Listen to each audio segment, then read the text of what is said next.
তৃণমূল পরিচালিত পৌরসভার পৌর প্রধানের পদত্যাগের দাবি তুলে ধর্নায় বসলেন কংগ্রেস কাউন্সিলর।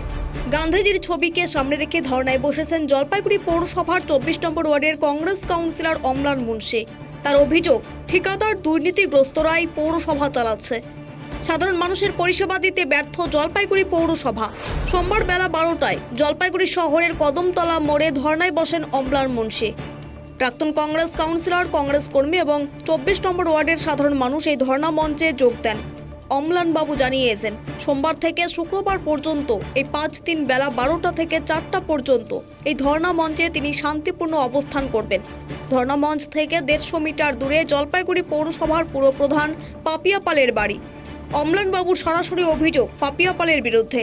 তার পদত্যাগের দাবিতেই ধর্ণা শুরু করেছেন কংগ্রেস কাউন্সিলর।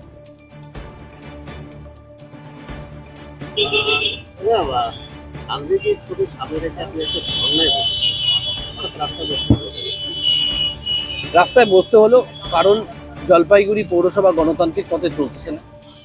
জলপাইগুড়ি পৌরসভা আজকে প্রমোটারির রাজ চলছে, জলপাইগুড়ি পৌরসভা আজকে কন্ট্রাক্টরের রাজ চলছে। যে সাধারণ মানুষ পৌরপতিকে বা পৌরপ্রধানকে তাদের নিজেদের পৌরপ্রধান ভেবেছিল, তিনি আজকে প্রমোটারদের পৌরপতিতে পরিণত হয়েছে। সীমান্তের কথার বিশেষ রিপোর্ট, জলপাইগুড়ি।